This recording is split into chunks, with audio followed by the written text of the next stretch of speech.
And of the Son, and of the Holy Spirit. Amen. Loving Heavenly Father, here we are once again, Lord, in your presence to thank you, to praise you, to adore you, to worship you, to honor you and glorify and bless your name. We thank you, Father, for the gift of life, for the gift of this new day. Thank you, Father, for this beautiful journey that you have prepared for each one of us. Lord, it is your purpose, your plan, that your children truly walk in prosperity, walk in abundance, walk in that fullness of life. And Lord, as we journey in these days in the topic of discipleship, Spirit of God, teach us what is in store when we understand your word, when we obey your word, when we believe your word, when we make the word our lifestyle, when we make the word an integral part of our every being and our every moment. At this very moment, Lord, we want to thank you for this journey so far with the word, for opening the understanding of our hearts and mind, for helping us so far to journey with the word and to reach a place where we now truly believe that we have been saved, that we are born anew, that we right now are your sons and your daughters, just as scripture says in John chapter 1 verse 12, all those who believe in the Lord Jesus Christ have been given the power to become sons and daughters, to become the children of God. And so, Father, today as we continue on our journey, as we continue in this walk of discipleship, help us, Lord, to take this word, apply it in our day-to-day life, and live the victorious life that Jesus has ordained for us. Spirit of God, at this moment, take complete control of everyone who's listening, every heart that is listening. Make our hearts good soil. Let this word, the incorruptible seed of your word, germinate on the soil of our hearts and bring a harvest of your kingdom. We thank you and we praise you, Father. In Jesus' name, amen. So once again, a warm welcome to you, my sisters and brothers. Today, we are going to continue our journey of discipleship by looking again of what we started yesterday of planting the seed of God's word. And you know, my brothers and sisters, this planting of the seed of God's word is something that we need to do ourselves first. We need to have that word planted on the soil of our hearts if we are really going to be effective in the kingdom of God. Now, please understand, the word of God is the incorruptible seed. The word of God is the incorruptible seed which we need to plant first in our hearts. And when we have planted that on the soil of our hearts and we begin to experience its power, we begin to experience the full effect of the word in our life. Now, because we have been convinced, because we ourselves have seen the power and the glory of God in our life, we will be able to go out and we will be able to share that word with others. We ourselves obeying the word, becoming disciples ourselves, now will be able to go and make disciples of all nations. Just remember, brothers and sisters, the Heavenly Father sowed one seed, and that was His Son Jesus. And today, because of that one seed that died and rose again, this is resulted in you and me being born anew, becoming sons and daughters of the Heavenly Father. One seed sown by the Heavenly Father resulted in so many sons and daughters for the kingdom of God. And in the same way, my brothers and sisters, as we saw in the first chapter yesterday, unless we are ready to die to self, unless we are ready to, that's exactly what the gospel says. Unless we are ready today to die to self, unless we are ready to do what the word says, by obeying it, believing it, We will never be able to bring the good news to others. We will never become ambassadors of the kingdom. We will never be able to be usable to the Lord in order to bring so many souls into the kingdom of God. And yesterday we saw in Matthew chapter 24 verse 35, we saw what Jesus said. He said, heaven and earth will pass away, but my words will not pass away. You know, my brothers and sisters, when we understand that there is nothing, absolutely nothing that God ever values except His Word. And when you and I have His Word, because of His Word, we in turn get value. We become sons and daughters of the Heavenly Father. So God values His Word. He says, even heaven and earth will pass away, but my words will never pass away. They will always have the purpose. They will always achieve the purpose. They will never return to the Lord empty, as we saw yesterday in Isaiah 55 verse 11. So from all the scriptures, my brothers and sisters, we have seen all yesterday, we saw that the word of God has integrity, it has got power, it has got character, and the faith of God in it.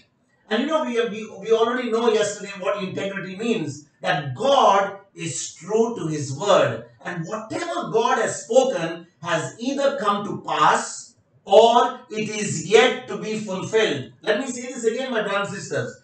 God's word has integrity, which means whatever God has spoken is either come to pass or it is yet to come to pass. I want to show you some scripture, one particular verse today, what I'm trying to really say. The word of God says, whenever God speaks, that word will surely come to pass in our life. And if it has not come to pass, there is something that will happen in the near future. But every word that God has spoken will surely come to pass. It will manifest because God is faithful to His word. God's word never returns to Him empty. And you know, my brothers and sisters, we are going to look at these verses which were spoken in the Old Testament.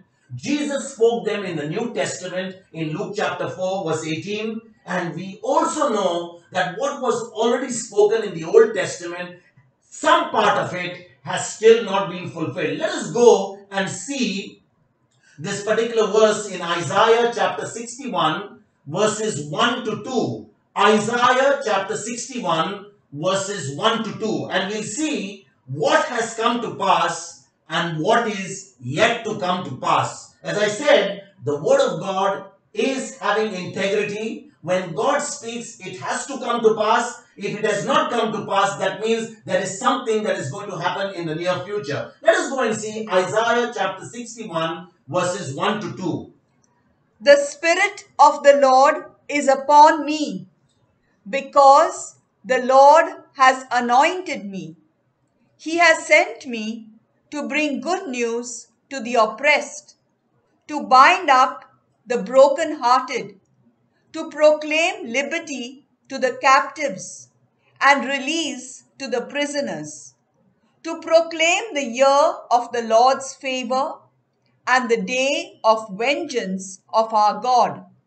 So here, my sisters and brothers, we read in Isaiah chapter 61 verses 1 to 2, this is the prophet Isaiah prophesying.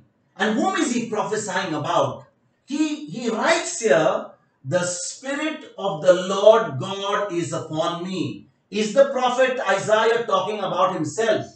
Is he the one who is going to set the prisoners free? Is he the one who is going to give good news to the oppressed?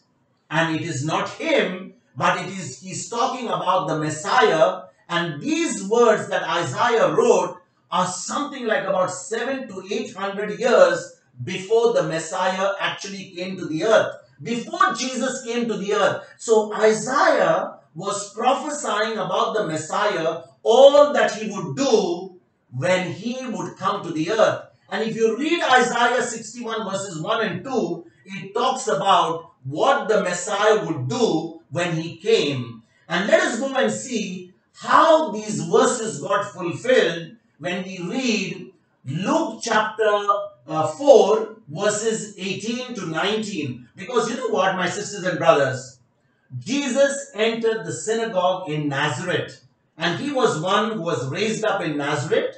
So when he went to the synagogue after his ministry began, he one day, after having done all the miracles in Galilee, he comes to his hometown, and because he's the son of the soil, he enters the synagogue on a Sabbath day, and the people there, knowing that he has done such great works, he is the son of the soil, they present him the book of the prophet Isaiah. And Jesus opens that scroll and he finds the place where it is written exactly what Isaiah 61 verses 1 to 2 says. So let us read Luke chapter 4 verses 18 and 19. The Spirit of the Lord is upon me, because he has anointed me to bring good news to the poor. He has sent me to proclaim release to the captives and recovery of sight to the blind, to let the oppressed go free, to proclaim the year of the Lord's favor.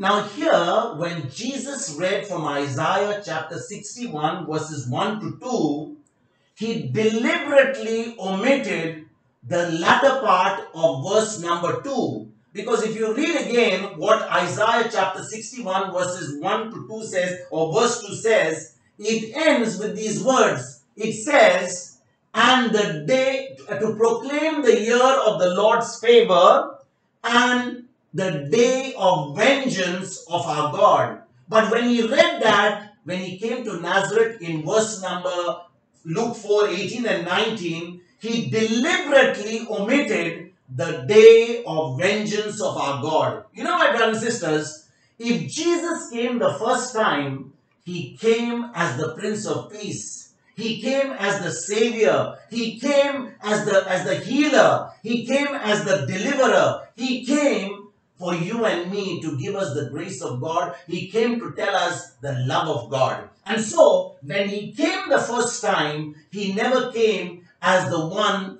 who came to take the vengeance of our God. He deliberately omitted what was said in verse number 2, because what is mentioned in verse number 2 in Isaiah 61 about the vengeance of our God will now be fulfilled when Jesus comes the second time. Please understand, my brothers and sisters, when Isaiah writes this prophecy, almost about 700 or 800 years before the Messiah came, he had also mentioned about the vengeance of our God. But when Jesus came the first time, he had not come to take the vengeance of our God. You know, brothers and sisters, even John the Baptist, and we are going to talk about John the Baptist today, because you're going to hear a lot about John the Baptist as we head into Advent for the coming of Christmas. And so John the Baptist becomes a very, very important character, becomes a very important person in the preparation of the people of Israel for Jesus' first coming. Please understand, John the Baptist, according to Jesus, was the greatest prophet who ever lived on the face of the earth. And yet Jesus said, the person who believes the word of God, the person who accepts Jesus as his Lord, God and Savior, is a person who is even greater than John. So my brothers and sisters, John the Baptist, when he had read the scriptures, especially from Isaiah 61 verses 1 and 2 and all the other Old Testament scriptures, John the Baptist was a person who thought that it was Jesus who would take the vengeance of God on his first visit to the earth. You know, my brothers and sisters, you know what happened?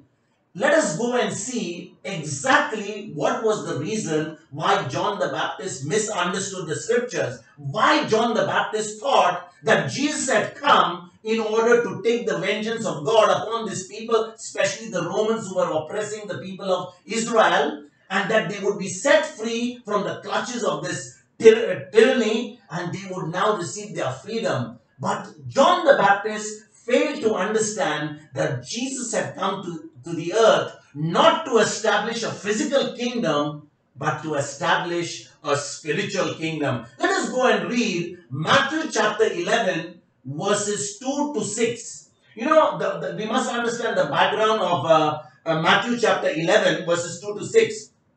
John the Baptist had already performed his ministry. He had prepared the people of Israel for the coming of Jesus. And now what happens? when he prepared the people of Israel for the coming of Jesus, John the Baptist was a very forthright. He was a very, a very strong preacher.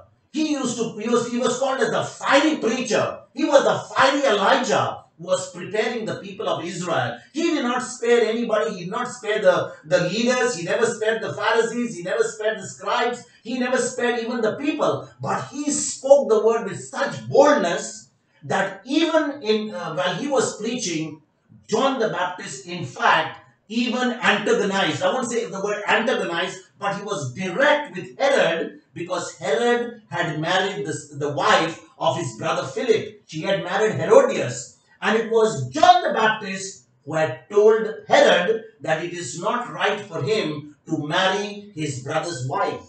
So when he made that statement in public to the people and also that news reached to Herod, Herodias was surely not happy about it because now she was the king's wife.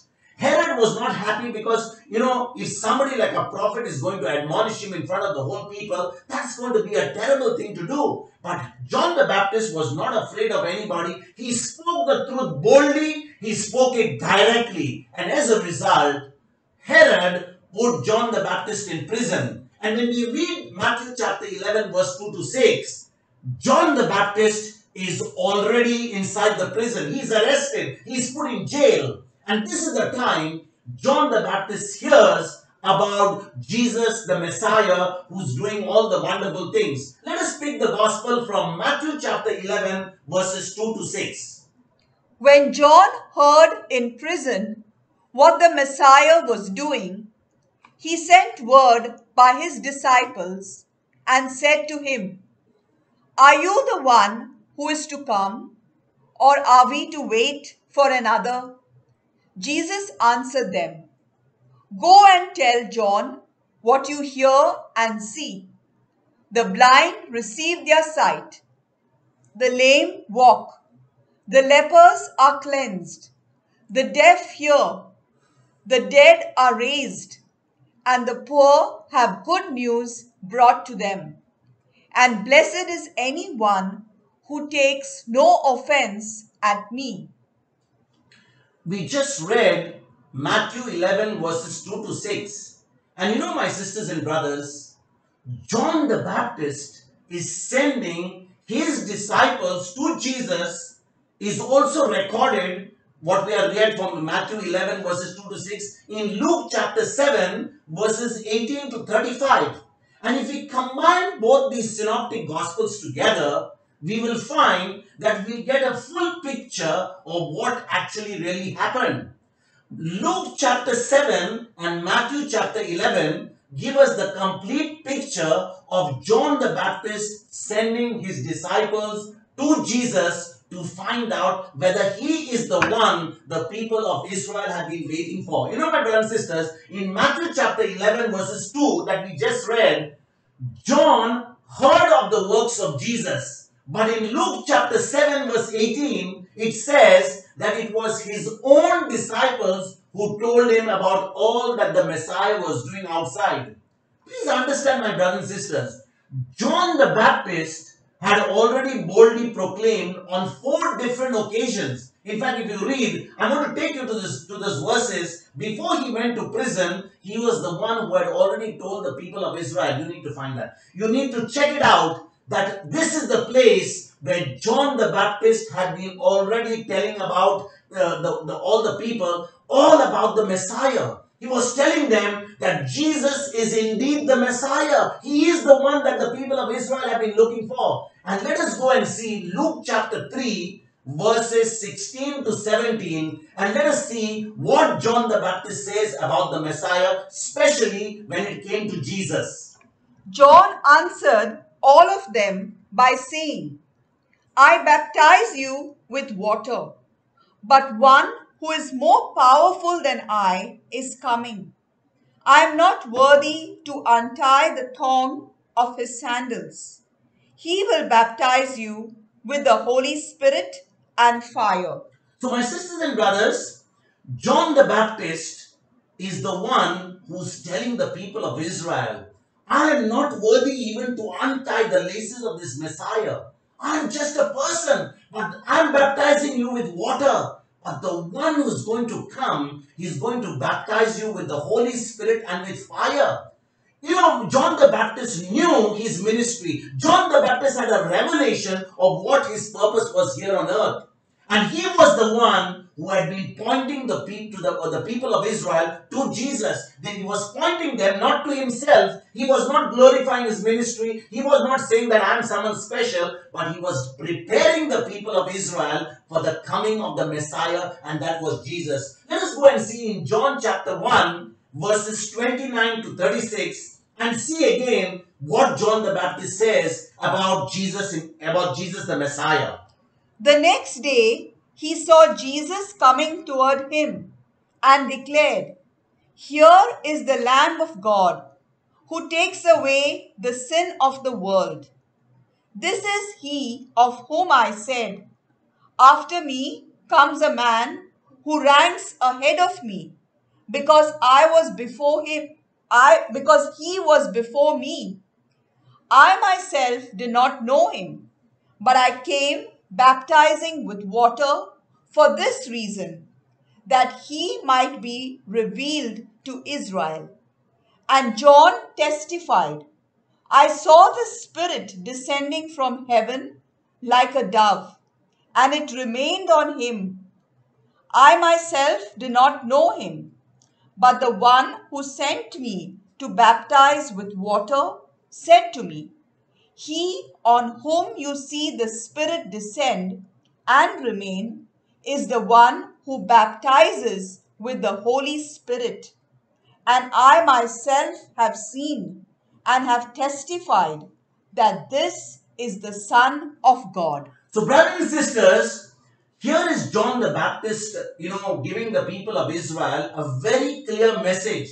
He's saying that the one who sent me to baptize with water has already shown me that the one who is going to baptize with the Holy Spirit and with fire, the dove is going to rest on him, and I already have seen him. I know who he is, because the one who sent me, the one who has put me for this job, that is the Heavenly Father, has revealed to me that I am only a forerunner. I am only the one who's going to prepare for the Messiah. So John the Baptist knew that Jesus was the Messiah. John the Baptist had been revealed by the Holy Spirit that Jesus was indeed the Messiah. Now, we'll also go and see what John chapter 3 verses 26 to 36 says. We're not going to read everything, but we are going to take this passage because we need to understand what was the role of John the Baptist. You know, my brothers and sisters, we need to understand what was John the Baptist, because we are going to learn a lot about this man. We are going to learn a lot about what happened to a man who had the revelation that Jesus is the Messiah, and what happened to him when he went into offense, when he went into doubt, when he went into unbelief. John chapter 3 verses 26 to 36. They came to John and said to him, "Rabbi, the one who was with you across the Jordan, to whom you testified, here he is baptizing, and all are going to him." Listen to this, my brothers and sisters. As soon as John the Baptist has baptized Jesus, the heavens opened and everything started happening. Jesus' ministry started because he went into the wilderness and he was performing great signs and wonders. And people were leaving John the Baptist and they were following Jesus. And now the disciples of John the Baptist are telling John the Baptist, John, boss, all the people who were coming after you, who because your ministry was so powerful, have actually left you, and they are all going to Jesus. They are all left you and they are following the same person whom you baptized in the river Jordan. Can you imagine what would be the feeling of someone like his disciples? What would be the feeling of John the Baptist? But what John the Baptist replies? Let us go and see what he replies. When his disciples tell him that all his own disciples are now following Jesus. Let us go and see what is the response of John the Baptist. John answered, "No one can receive anything except what has been given from heaven. You yourselves are my witnesses that I said, I am not the Messiah, but I have been sent ahead of him. He who has the bride is the bridegroom. The friend of the bridegroom, who stands and hears him, rejoices greatly at the bridegroom's voice. Listen to this, my brothers and sisters. The friend of the bridegroom rejoices because he knows that this bridegroom has got his bride. You know, my brothers and sisters, who is the bride of the bridegroom? Jesus is the bridegroom, and you and I who believe in him, who are listening to him, who have been born again, believing in the gospel of Jesus Christ, are his bride. We are the church who are his bride. We have the groom with us. We have Jesus with us. And here is John the Baptist telling his own disciples. He's saying, nothing is given to you which just comes with your own effort. Only if it has been given to you, only if it has been given to you, then only it belongs to you. Otherwise, it doesn't belong to you. And John the Baptist was so very happy to see his own disciples leaving him and following Jesus, because he recognized Jesus as the Messiah. He recognized Jesus as the bridegroom and he as his bride. And therefore, being the friend of the bridegroom, he was rejoicing because all the disciples were going and following Jesus. Let us read further.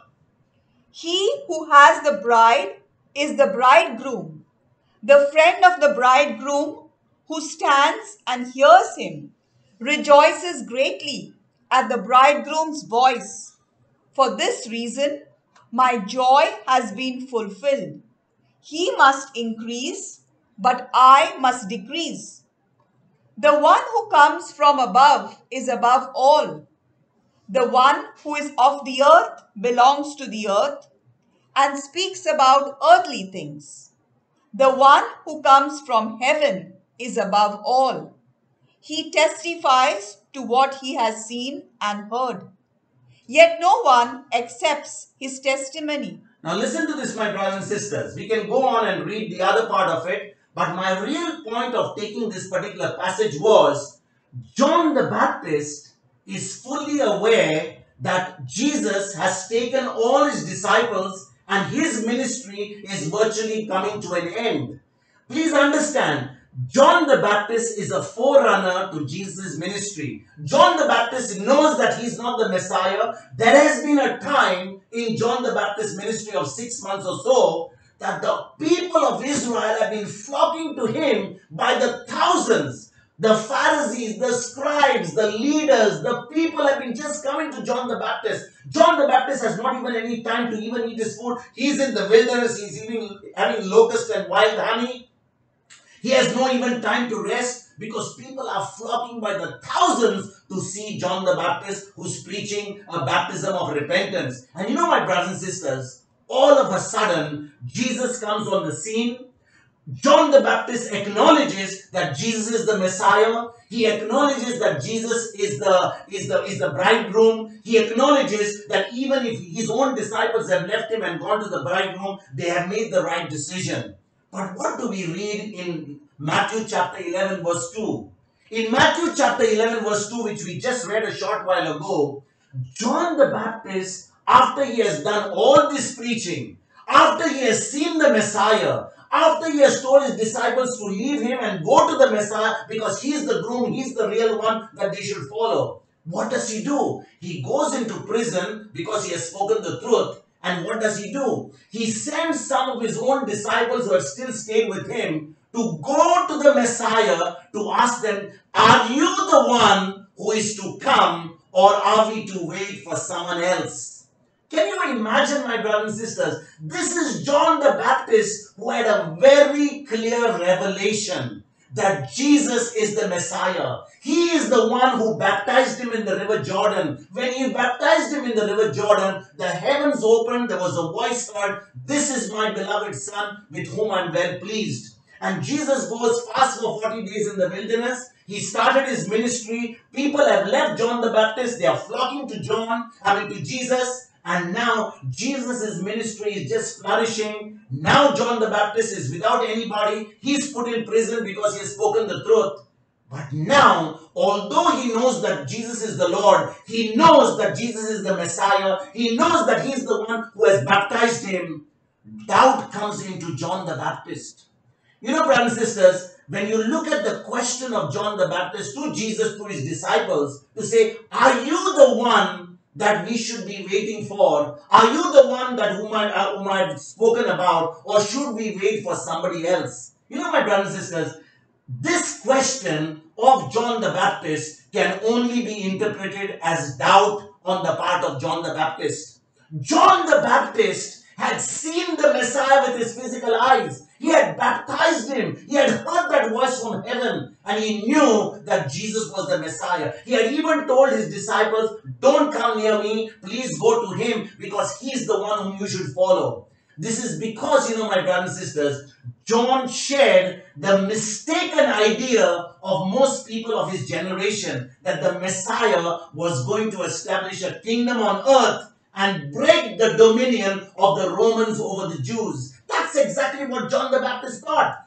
John the Baptist had studied scripture. He had studied Isaiah 61 verses 1 and 2 and many other scriptures in the Old Testament, and he was under the impression that the Messiah would now set the people of Israel free from the Roman Empire. The people of Israel would be set free. The Messiah would come and start becoming the president or become a king or whatever. And now people would live in peace, would live in harmony because the Messiah would rule with justice, would rule with equity. And my brothers and sisters, John the Baptist, after an extremely fruitful ministry and having received the revelation who Jesus was, fell into unbelief. He fell into doubt. He fell into offense. And when my brothers and sisters, when you read Luke's account, especially Luke's account, because I told you about Matthew chapter 11 verse 2 onwards. But if you read Luke's account in Luke chapter 7, we see that Jesus did not answer John's disciples immediately when they came to ask him. Because John's disciple came with the message from John the Baptist from prison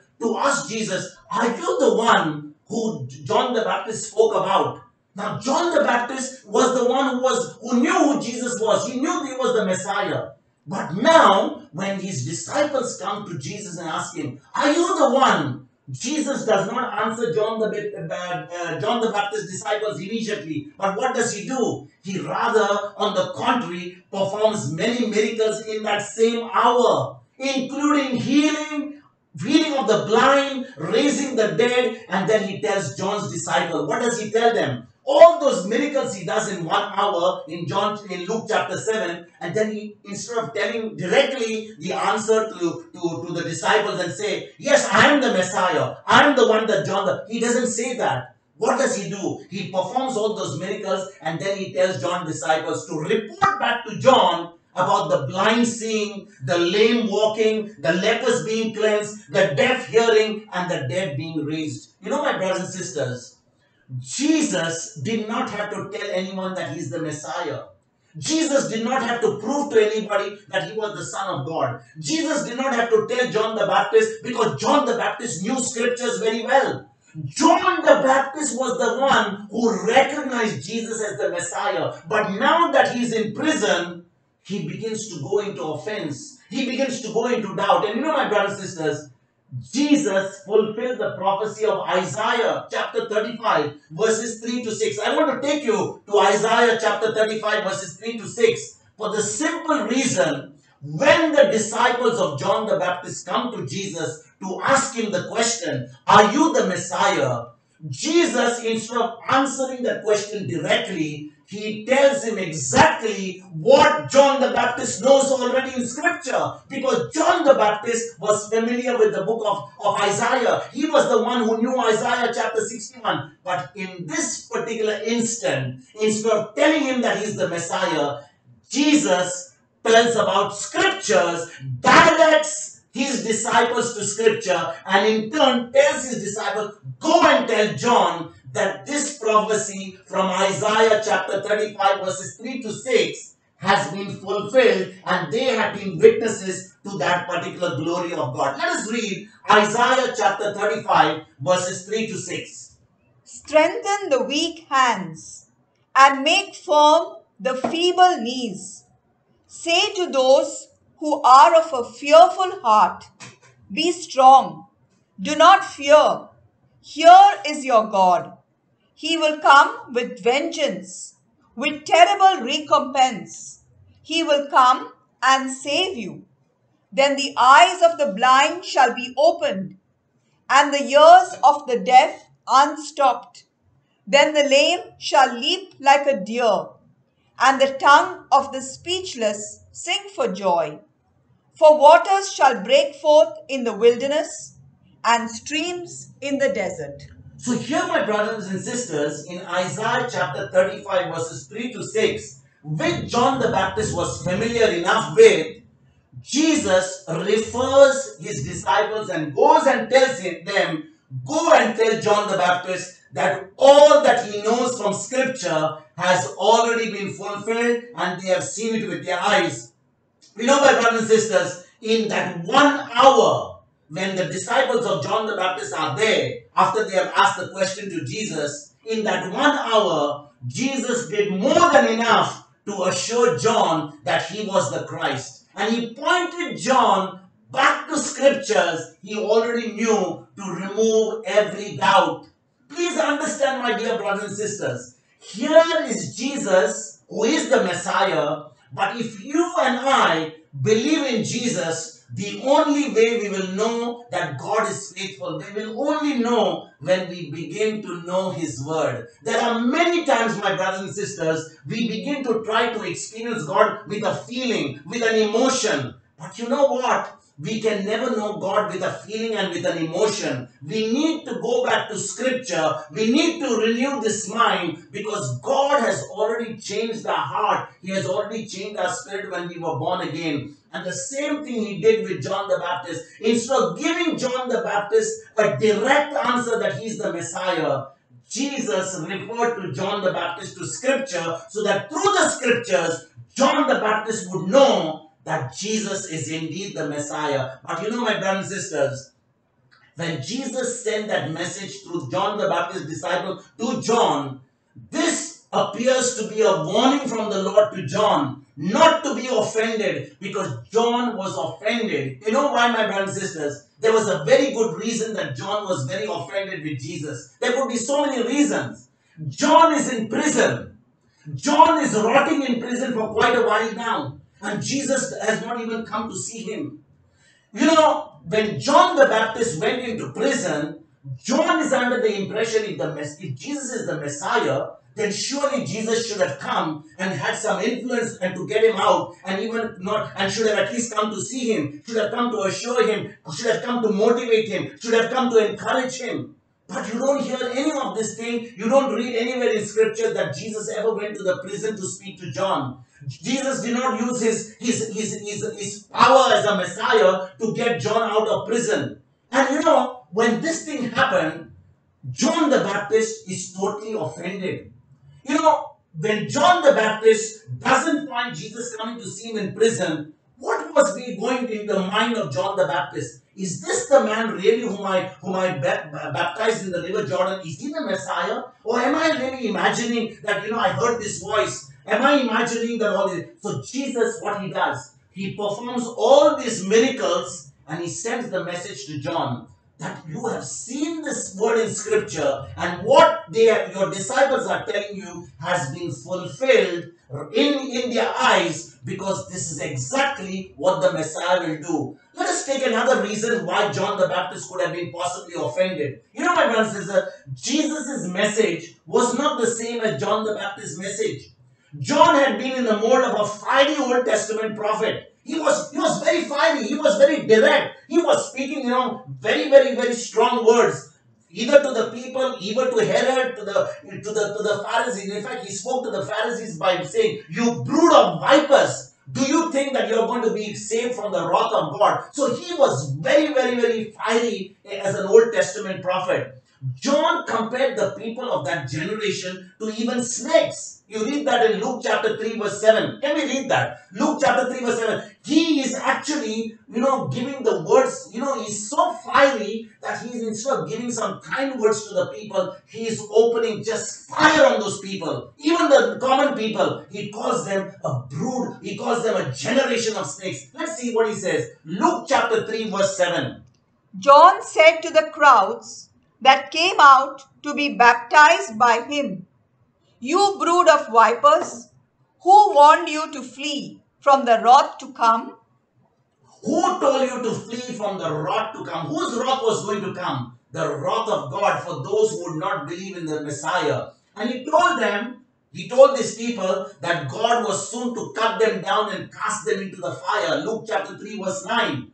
But Jesus, my brothers and sisters, didn't come to condemn men. He did not come to condemn anybody. What do we read in John chapter 3 verse 17? Let us read John chapter 3 verse 17. Indeed, God did not send the Son into the world to condemn the world, but in order that the world might be saved through him. So God did not send his Son into the world to condemn the world, but that through him the world will be saved. My brothers and sisters, we must understand this very basic truth. God is not condemning us. God will never condemn a child of God. If anyone is in Christ Jesus, he's a new creature. He's a new creation.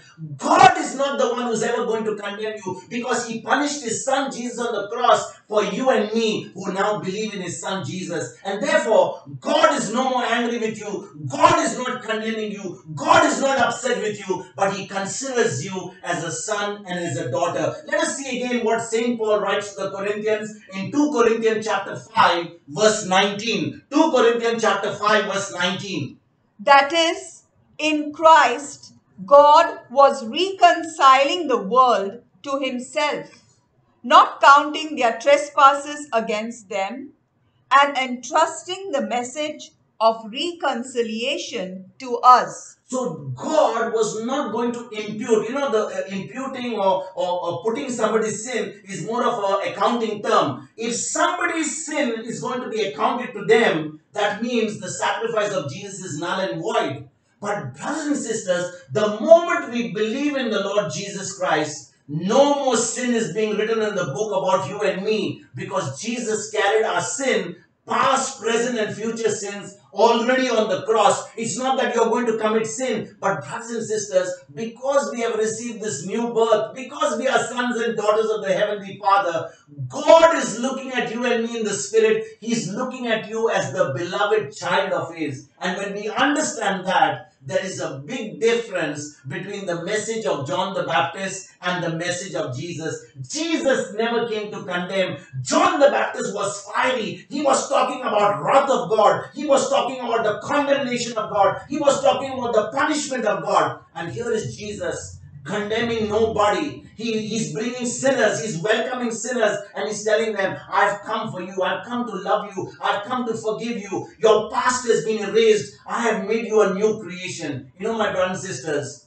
John had been mistaken about Jesus' ministry and was looking for an earthly kingdom where the Messiah would rule with justice and all oppression would go away. But Jesus had come to establish a spiritual kingdom. And most people, listen to this, including Jesus' own disciples, had not grasped this truth till Pentecost, when the Holy Spirit came and revealed to them everything and made spiritual truths real and tangible in their life. My brothers and sisters, if we have not received the new birth, let me say this very clearly. If this truth can sink into you, I tell you, your Christian life and your relationship with God is going to change radically. It's not going to be religion anymore, but it's going to be intimacy. It's going to be a relationship with this living God.